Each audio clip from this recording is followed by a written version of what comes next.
The Russians are becoming the dominant player in the most unstable region on the planet. As President Obama selfies his way through his second term, Russian President Vladimir Putin is now staking his claim on the abandoned Middle East.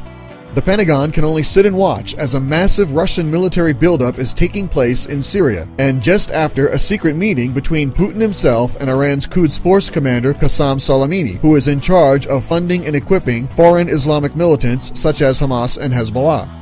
Intelligence officials now believe Russia has moved beyond advising and is taking on a much larger role in co-leading the war in Syria, thereby advancing its own interests in the region.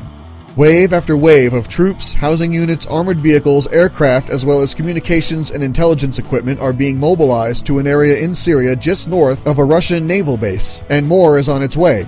Russia, Iraq, and Iran have a common goal in backing Syrian President Bashar al-Assad. The Russians have weapons contracts with Syria, and both Iran and Iraq want to halt the advancement of ISIS. Iran wants them stopped before they reach Hezbollah in Lebanon and Iraq for their own security.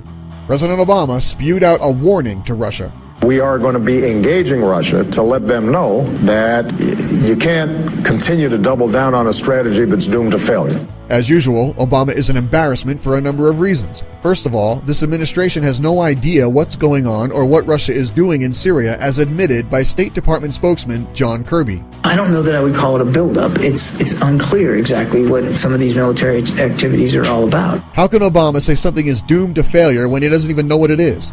Secondly, if anyone ever needed to be told to quit doubling down on failure, it was Obama himself. His cut-and-run strategy proved wrong in Iraq, which was stable when he inherited it from President George W. Bush. By abandoning the area, he left a vacuum of power filled by the Islamic State. And if he had dealt with the Islamic State as he said he would, the Middle East wouldn't be in the shambles that it's in now. So here's a tip, White House. What's happening in Syria is Russia is asserting itself as the new world influential power as a direct result of Obama's foolishness, weakness, and incompetence. Plain and simple.